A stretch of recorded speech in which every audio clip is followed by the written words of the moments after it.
Hello दोस्तों, IQ study with पीके में आपका स्वागत है। अगर आप हमारे इस चैनल पे नए हैं तो चैनल को सब्सक्राइब कीजिए। तो दोस्तों, आज से हम लोग जो है ये रेलवे का जो एग्ज़ाम जो होगा, जो 27 नवंबर से स्टार्ट हो रहा है और 16 जनवरी तक चलेगी। तो इसमें जो है ना हम लोग क्या करेंगे कि रेलवे का जो सामान्य ज्ञान, चाहे रेलवे एनटीपीसी हो, चाहे ग्रुप डी हो, चाहे रेलवे का जो भी विभाग है, इसमें जो जीके का जो क्वेश्चन जो पूछा गया है तो उसको हम लोग करवाने वाले हैं, क्योंकि अंतिम समय में आप लोगों के लिए यूजफुल होगा। तो ये है रेलवे सामान्य ज्ञान। और इतिहास में जो है ना हम लोग प्राचीन इतिहास में क्लास नंबर फर्स्ट आज हम लोग कर रहे हैं। पाषाण काल रेलवे के सभी परीक्षाओं के लिए महत्वपूर्ण होगा और ये बुक है, यूथ कंपटीशन का बुक है। तो इसी को हम लोग करने वाले हैं। चाहे आप किसी भी एग्जाम दे रहे हैं रेलवे का, तो ये जो है सामान्य ज्ञान का बुक है। तो यहाँ जो है ना इतिहास का प्रश्न जो पूछा गया है, इसको हम क्लास बाय क्लास के रूप में लेके आएंगे। और चैनल पे नए हैं तो चैनल को सब्सक्राइब कीजिए। जैसा कि आप मेरे स्क्रीन पे देख रहे हैं, रेलवे सामान्य ज्ञान है और ये ग्रुप डी के लिए इम्पोर्टेंट है ही। और इसके साथ ही जो भी एनटीपीसी है, आगामी आने वाला रेलवे का जो भी एग्जाम है उसके लिए महत्वपूर्ण है। तो इतिहास में हम लोग प्राचीन इतिहास में जो है ना हम लोग क्या करेंगे, पहला जो स्टार्ट हो रहा है प्राचीन इतिहास में, क्लास नंबर 1 हम लोग कर रहे हैं पाषाण काल का। तो चैनल पे नए हैं तो चैनल को सब्सक्राइब कीजिए। और इसका जो जैसे पाषाण काल का जितना भी प्रश्न पूछा गया है, हम आप लोगों के लिए एक ही वीडियो में पूरा समाप्त कर देंगे, चाहे वो 10 प्रश्न हो चाहे 20 प्रश्न हो। तो इसीलिए आप लोग चैनल पे नए हैं तो चैनल को सब्सक्राइब कीजिए। जो भी क्लास होगा एक ही क्लास में समाप्त होगा। जैसे पाषाण काल है तो एक ही क्लास में समाप्त हो जाएगा। जैसे बौद्ध से रिलेटेड, गौतम बुद्ध से रिलेटेड जो भी होगा तो वो एक ही क्लास में समाप्त होगा। तो ये क्लास नंबर फर्स्ट है पाषाण काल का। चलिए आप लोगों को थोड़ा बुक का रिव्यू करवा देते हैं। ये देख सकते हैं आरआरबी 2024, यानी यहाँ जो है ना 2023 तक जितना भी प्रश्न जो पूछा गया है सारा इसमें है। चाहे आप रेलवे ग्रुप डी का हो, एनटीपीसी स्टेज 1-2 का हो, ए एलपी स्टेज 1-2 हो, या आरआरबी जेई हो, और पैरामेडिकल, आरपीएफ, कांस्टेबल, एसआई, यानी ये सामान्य जानकारी। यानी इसमें जो है ना जीके का क्वेश्चन है। अगर आप कोई भी एग्जाम दीजिएगा आगामी आने वाला जो एग्जाम, उसके लिए भी बहुत महत्वपूर्ण है। टोटल इसमें 625 सेट है। और अगर हम वस्तुनिष्ठ प्रश्न की अगर हम बात करें तो 15,210 इसमें प्रश्न टोटल है। 2023 तक अप टू डेट है इसमें। और जो भी क्वेश्चन होगा 2024-25 में जो पूछा गया वो भी हम आप लोगों के लिए आगामी क्लास में लेके आएंगे। उससे पहले चैनल पे नए हैं तो चैनल को सब्सक्राइब कीजिए। जैसा कि आप लोग मेरे स्क्रीन पे देख रहे हैं, बुक का कवर पेज है। यहाँ लिखा हुआ है रेलवे और रेलवे गैर तकनीकी लोकप्रिय कोटि परीक्षा आरआरबी जनरल नॉलेज सामान्य ज्ञान का अध्यायवार सॉल्व पेपर है। ये यूथ कंपटीशन का बुक है, बहुत ही अच्छी बुक है, आप लोग इसे लीजिए। जैसा कि आप लोग यहाँ देख सकते हैं, विषय सूची हम आप लोगों को दिखा रहे हैं, ध्यान से देखिएगा।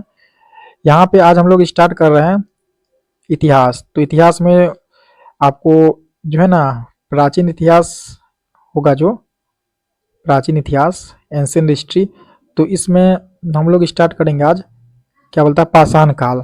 तो पाषाण काल का जितना भी क्वेश्चन पूछा है वो हम लोग एक ही वीडियो में समाप्त कर देंगे। इसी तरह से सिंधु सभ्यता का जो भी क्वेश्चन पूछा गया है अभी तक रेलवे के एग्जाम में, वो एक ही क्लास में होगा। यानी इसमें जितना भी टॉपिक देख रहे हैं सारा वीडियो का, जैसे वैदिक सभ्यता है यहाँ पे, तो उसका एक ही क्लास में पूरा समाप्त हो जाएगा। इसीलिए जैसे महाजनपद काल है, एक ही क्लास में समाप्त हो जाएगा। सबके लिए पर्सनल एक एक क्लास आ रहा है। तो आगामी जो रेलवे का एग्जाम है उसके लिए महत्वपूर्ण होगा। हिस्ट्री खत्म करेंगे, तो उसके बाद हम लोग आधुनिक, उसके बाद हम लोग जो है ना भारतीय राज्य व्यवस्था होगा, उसके बाद है भूगोल है। इसी तरह से हम लोग इसको जल्दी खत्म करेंगे, क्योंकि एग्जाम के लास्ट समय में आप लोग इसे देखिएगा तो बहुत ऐसा क्वेश्चन है जो देखने को एग्जाम में हूबहू मिलेगा। तो चलिए यहाँ पे एक बार हम देख लेते हैं कि आरआरबी की विभिन्न विगत परीक्षाओं के प्रश्न पत्रों का विश्लेषण चार्ट यहाँ दिया हुआ है। जिसे देख सकते हैं 1 नंबर में आरआरबी एनटीपीसी 2019 सेकेंड स्टेज में जो पूछा गया, यह 2022 में परीक्षा वर्ष हुआ था। और इसमें टोटल कुल प्रश्न है 15। और सामान्य ज्ञान का प्रश्न इसमें 600 पूछा गया था। इसी तरह से ग्रुप डी 19 का है, एनटीपीसी 2019 का स्टेज 1 है, आरआरबी जेई का है, आरपीएफ कांस्टेबल का है, आरपीएफ एसआई का है, आरआरबी जेई का है। इसी तरह से जो है ना यहाँ पे 2014 से लेके 19 तक और 22 का भी क्वेश्चन इसमें दिया हुआ है। तो ये यूथ कंपटीशन का है। और इसमें हम एक चीज दिखा रहे हैं, इस पुस्तक में आरआरबी द्वारा आयोजित NTPC stage 1-2, group D JE stage 1-2, ALP stage 1-2, RPF constable तथा आरपीएफ एसआई की ऑनलाइन परीक्षाओं के कुल 625 प्रश्नों को सम्मिलित किया गया है। ये देख सकते हैं चार्ट। तो चलिए बिना देर किए हुए हम आप लोगों को क्वेश्चन पे लेकर चलते हैं।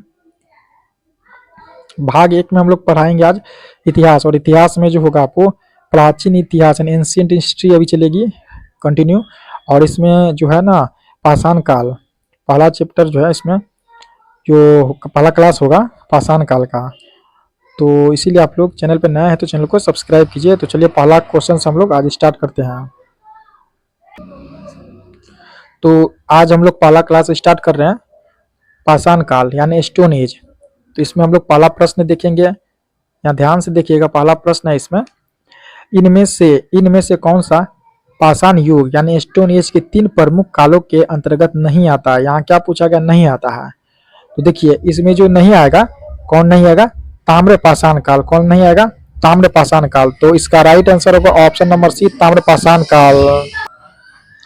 यह क्वेश्चन जो है आरआरबी एनटीपीसी 12/3/2021 जो है ना यहाँ पे शिफ्ट फर्स्ट में और स्टेज फर्स्ट का ये क्वेश्चन है। तो यहाँ देखिए कुछ दिया हुआ है, पाषाण युग में मनुष्य पत्थर के औजारों का उपयोग करता था। पाषाण युग के 3 चरण, पूरा पाषाण काल, मध्य पाषाण काल तथा नव पाषाण काल। ताम्र पाषाण युग नव पाषाण युग के बाद आरंभ हुआ है, जिसमें मनुष्य तांबे के औजार का उपयोग करने लगा। लगभग 5000 ईसा पूर्व में मनुष्य ने सर्वप्रथम तांबा धातु का प्रयोग किया। 2 नंबर का प्रश्न है, भीमबेटका की गुफाओं की खोज कब हुई थी। तो इसकी जो खोज हुई थी कब हुई थी, तो 1957-58 में। इसका राइट आंसर होगा ऑप्शन नंबर बी, 1957-58। भीमबेटका की गुफाएं भारत के मध्य प्रदेश के रायसेन जिले में स्थित है। ये गुफाएं चारों तरफ से विंध्य पर्वतमालाओं से घिरी हुई है। यह एक पूरा पाषाणिक गुफा आवास है जिसकी निरंतरता मध्य ऐतिहासिक काल तक रही है। इसकी खोज डॉक्टर विष्णु श्रीधर काकनकर द्वारा 1957-58 में खोज की गई थी। 2003 में यूनेस्को ने विश्व धरोहर स्थल घोषित किया था। 3 नंबर का प्रश्न है, भीमबेटका के शैलाश्रय निम्नलिखित में से किसके लिए प्रसिद्ध है। तो ये जो प्रसिद्ध है किसके लिए, देखिए भारतीय उपमहाद्वीप पर मानव जीवन के प्राचीनतम चिन्हों की वजह से। इसका राइट आंसर होगा भारतीय उपमहाद्वीप पर मानव जीवन के प्राचीनतम चिन्हों की वजह से। ये पूछा गया था एनटीपीसी जो है स्टेज 1 के एग्जाम में और शिफ्ट 1 में यह 10/2/2021 को। 4 नंबर का प्रश्न है, भारत में पाषाणकालीन शिला चित्रकारी कहाँ पाई जाती है। ये पाई जाती है भीमबेटका में। इसका राइट आंसर होगा ऑप्शन नंबर बी, भीमबेटका में। भीमबेटका भारत के मध्य प्रदेश प्रांत के रायसेन जिले में स्थित एक पुरानिक आवासीय पुरास्थल है जहां पर पाषाणकालीन शिला चित्रकारी पाई जाती है।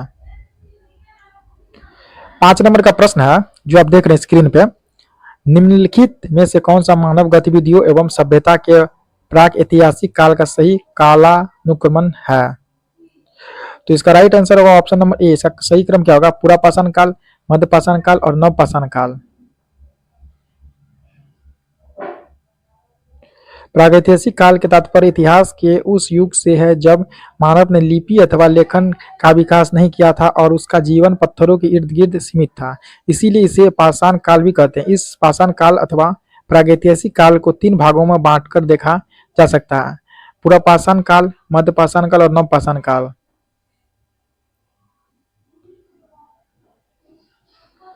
यहाँ देखिए जो आप देख रहे हैं, फिर से देखिएगा, प्राचीन भारत का इतिहास। तो इसमें जो दिया हुआ है पहला क्या है, पहला है आपको प्रागैतिहासिक काल का लक्षण, दूसरा है आदि ऐतिहासिक काल का लक्षण, तीसरा है ऐतिहासिक काल का लक्षण।